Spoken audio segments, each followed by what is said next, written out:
Donc on va regarder les principes de fonctionnement de SVN avec un vocabulaire sur Eclipse, notamment quand les développeurs se marchent sur les pieds. Donc ça commence typiquement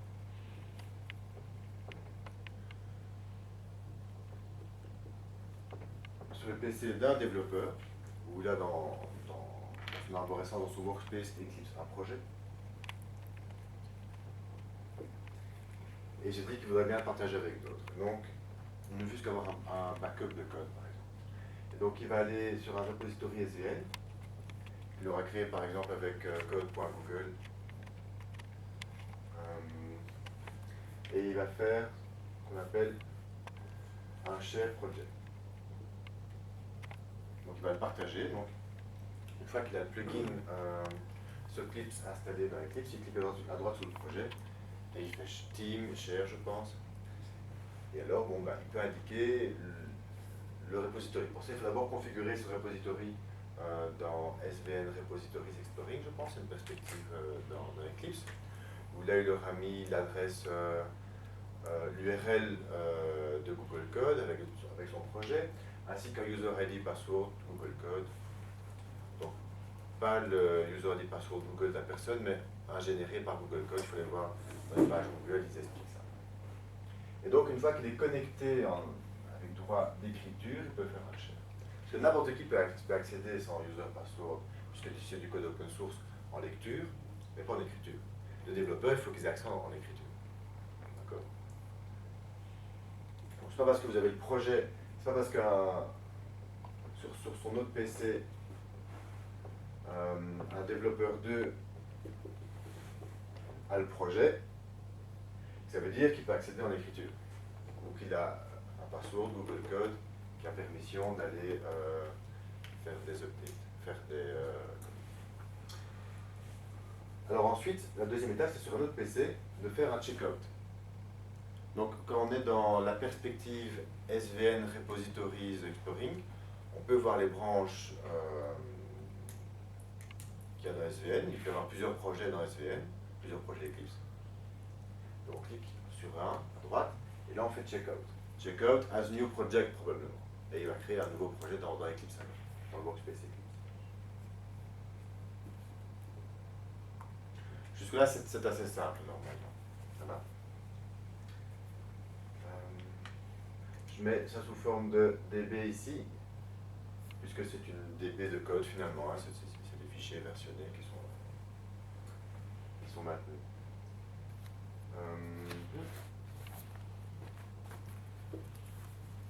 Alors là où les Romains s'empoignèrent, c'est qu'on va commencer à changer des fichiers.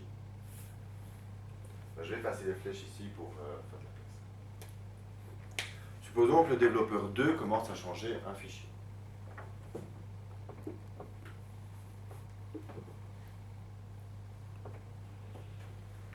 Donc, supposons que ce fichier s'appelle toto.java.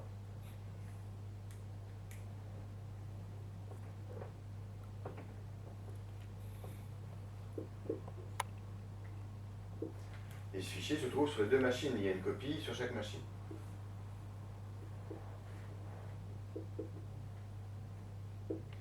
Ainsi qu'une copie ici.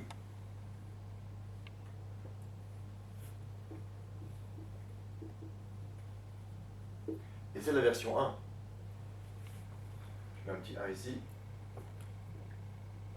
pour dire que c'est la version 1. À partir du moment où il va éditer, où le développeur 2 va éditer ce fichier, ça sera la version 2. Que pas, ou une nouvelle version en tout cas. Et il y aura une espèce de rond, de pastille noire, avec une astérix, dans le package explorer d'Eclipse, sur le nom de fichier. C'est comme ça qu'on perd facilement ceux qui ont été modifiés. Ensuite, qu'est-ce qu'on va faire? On va aller dans Team Synchronizing. Donc il y a une perspective Synchronize qui existe et qui au début est vide, donc il faut cliquer à droite sur le projet et faire Team Synchronize. Et alors il va ouvrir cette perspective automatiquement avec le projet concerné. À ce moment-là, il faut cliquer sur une petite icône pour dire, ben voilà, va voir s'il y a quelque chose de nouveau pour moi. Il va voir qu'il n'y a rien de nouveau. Il va juste constater, il va juste lister, si vous voulez, dans ce Team Synchronizing, les fichiers pour lesquels il y a quelque chose à faire. Et donc, j'ai peut-être une centaine de fichiers dans ce projet. Il va ne me lister que ce fichier-là, avec une flèche noire. Une flèche noire dans cette... J'ai pas de stiffener ici. Une flèche noire que je vais dessiner en bleu, c'est faire pédagogique. Ou même petite flèche pour dire ça. Quelque chose qui ressemble à ça, de gauche à droite. Voilà. Donc quelque chose qui doit aller de votre PC vers SVN. À ce moment-là, le développeur 2 peut faire ce qu'on appelle un commit. Je le fais ici.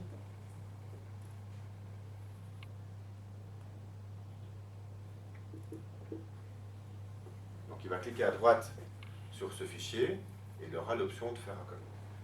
Il va mettre un commentaire, hein, dépendant de j'ai corrigé une faute d'orthographe dans un texte, ou j'ai corrigé un bug, ou j'ai une nouvelle fonctionnalité. Ensuite, SVN, en faisant ce commit, va automatiquement garder une version additionnelle de ce fichier.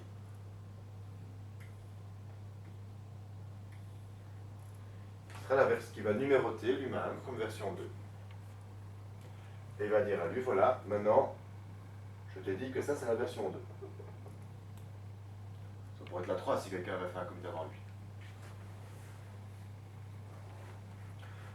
Ensuite, le lendemain, le développeur 1 voudrait bien se dire, bah, tiens, j'aimerais bien avoir le code de mon camarade. Alors, il va de même, cliquer à droite sur le projet, faire Team Synchronize, et on va lui présenter cette fois-ci des flèches bleues parce que du côté des SVN, il y a du nouveau par rapport à lui.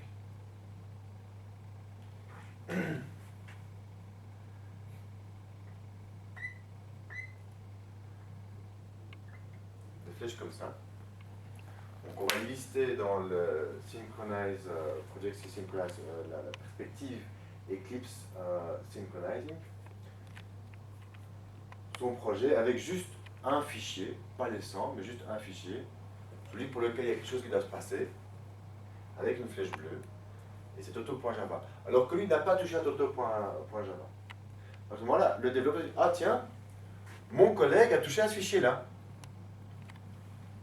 Je suis bien curieux de savoir ce qu'il a fait. Il peut double-cliquer sur le fichier et ouvrir le Compare Editor et voir à gauche sa vieille version et à droite la nouvelle version qui vient de SVN. Et il dit oui, ça a du sens, ok, je vais la prendre. Et là, qu'est-ce qu'il fait? Un update. Il va cliquer à droite sur le fichier et va faire update. Jusque-là, ça va? Là, c'est la partie simple quand tout va bien. Et donc, j'aurai la version 2 ici.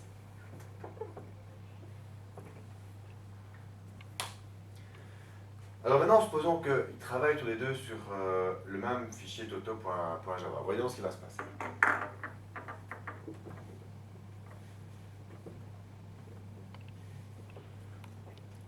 On a principalement notre ami développeur 2 qui continue à travailler sur toto.java.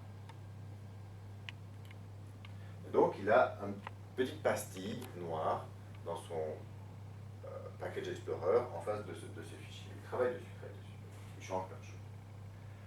Par contre, lui, il avait une faute d'orthographe dans un commentaire.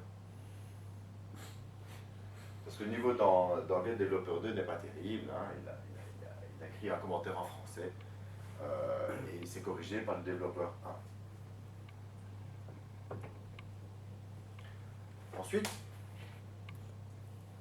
le développeur 2 va committer.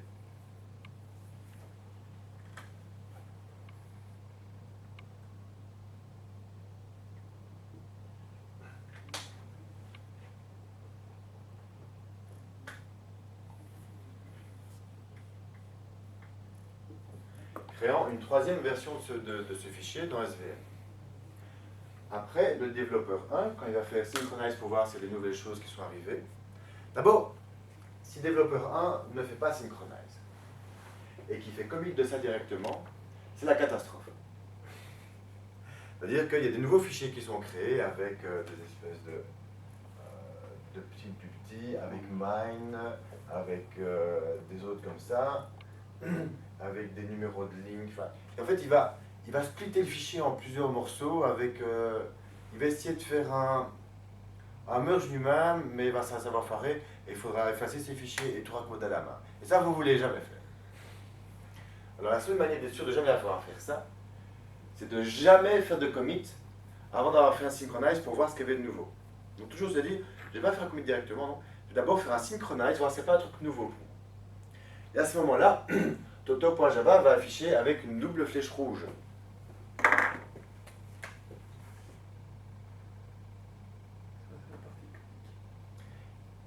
Qui revient à un conflit en fait. Il y a un conflit. J'ai un conflit entre la version 3 et la version 2 modifiée ici. Et la seule manière de résoudre ce conflit, c'est à la main. Donc quand vous double-cliquez dans la perspective synchronize sur la ligne où il y a ces doubles flèches rouges, il va ouvrir encore le Compare Editor, et vous aurez à gauche votre version 2 modifiée avec la faute d'orthographe, et à droite la version de SVN. Alors typiquement ce que vous faites à ce moment-là, c'est que vous importez les choses dont vous avez le Compare Editor avec par exemple à gauche le code, je vais mettre ici, et à droite le même code, sauf que vous avez corrigé une faute d'orthographe ici, qui n'est pas corrigée à droite, et à droite il y a du code en plus, par exemple, il a rajouté une méthode là, et il a rajouté un commentaire ici. Donc qu'est-ce que vous faites? Vous recopiez manuellement ce morceau-ci dans votre fichier. Et manuellement, vous prenez ce commentaire-ci dans votre fichier. Alors soit manuellement avec des CTRL-V, CTRL-C, des copier-coller, soit il y a des petites flèches qui vous proposent de prendre des blocs en un coup chaque fois. D'accord? Et une fois que votre code de gauche est complété, c'est la bonne version. À ce moment-là, vous faites un mark as merged.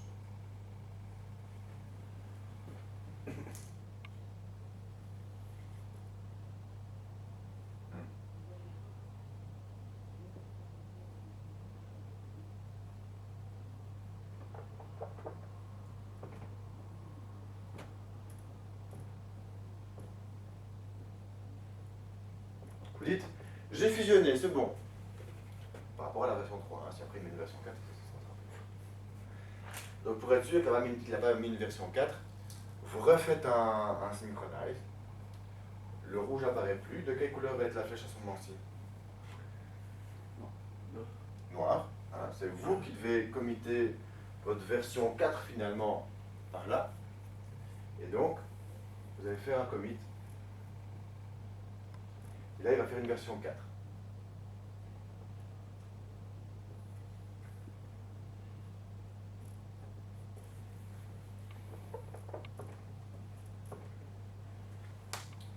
Ok? Alors, quand lui, le matin, il va refaire synchronize, qu'est-ce qui va se passer? Développeur 2. Pas flèche rouge. Sauf s'il a le malheur d'aller chipoter dans son code. D'accord? S'il rajoute du code, ce sera flèche rouge et ce sera la même chose de manière symétrique.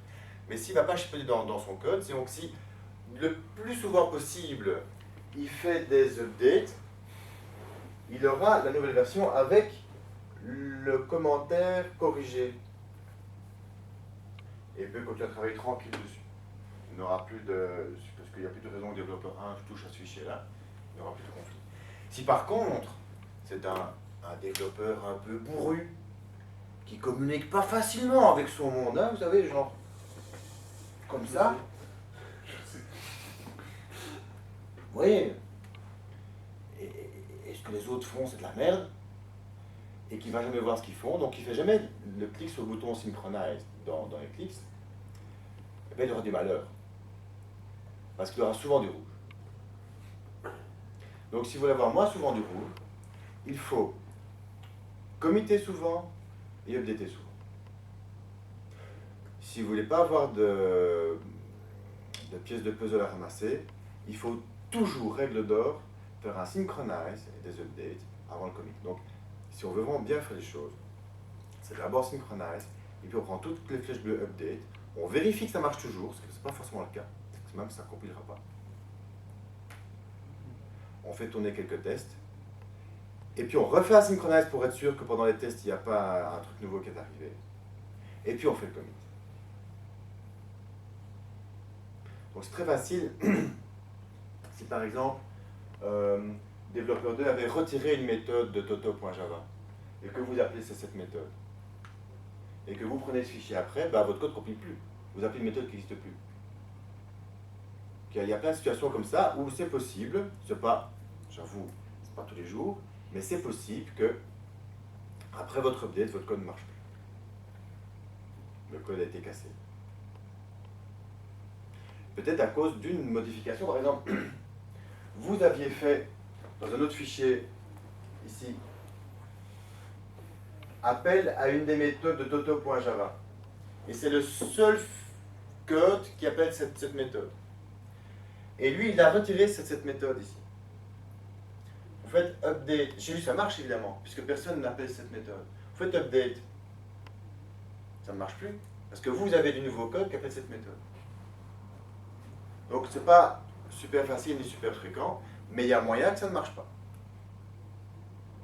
Après un update, même s'il n'y a pas de rouge, il y a moyen que ça ne marche pas. D'accord. Des questions? Donc, c'est quoi la règle? Synchroniser, updater. Synchroniser, updater avant de committer. Et retester. Et retester. Alors ça c'est encore mieux. Et faire ça le plus souvent possible. Alors typiquement, c'est quand vous avez écrit une bonne partie de code et que vous voulez sauver. Alors si votre code ne marche pas du tout, c'est délicat parce que les autres vont avoir votre version qui ne marche pas du tout. Non, si c'est une partie de l'application qui ne sont pas censés exécuter, c'est pas très grave. Donc, typiquement, quand vous définissez quelque chose, une espèce d'entité de programmation, vous committez. Alors, c'est peut-être un petit bug fixe qui a pris 5 secondes, hein, une faute d'orthographe qu'on vous a signalé, que vous avez corrigé, hop, vous committez. Et vous committez en mettant le numéro du bug, par exemple, s'il y a un bug tracking system. Peut-être beaucoup plus long, une grosse fonctionnalité sur laquelle vous travaillez depuis une semaine, du nouveau code, et ça ne marche pas du tout, vous avez attaqué un peu une espèce de gros morceau, pas de manière itérative, mais vous avez codé plein de choses et ça ne marche pas du tout. Ou un espèce de gros refactoring, hein, la pelote de laine, il faut changer un truc, il y a ça qui pète, il faut que vous codifiez ça, mais alors il y a ça et ça qui pète, vous êtes parti pour une semaine. Vous n'avez pas committé le truc à moitié fini avec plein de points qui ne compilent pas, par exemple. Donc idéalement, committez souvent, mais parfois il se peut que vous restiez longtemps avec votre code. Donc il peut y avoir des phases, par exemple dans un projet, des phases de refactoring, où on va changer des manières de faire un peu transversales, on change tous les DAO, on leur met un ancêtre commun par exemple, ou on change toutes les entities pour changer les primary keys, hein, des genres de refactoring qu'on a envie de faire comme ça. Ben, parfois même on fait ça le week-end quand les développeurs ne sont pas là. Parce qu'on sait bien que si quelqu'un travaille sur ce code en même temps qu'on fait ce genre de refactoring, j'ai jamais une équipe à l'arrêt pendant 2 semaines comme ça. On savait à l'avance, hein, on savait que ça allait être pénible, ça allait être dur, mais il fallait complètement changer ce code. On a pris 4 bons hommes et on a travaillé pendant 2 semaines, week-end compris, parce que l'équipe des développeurs était à l'arrêt.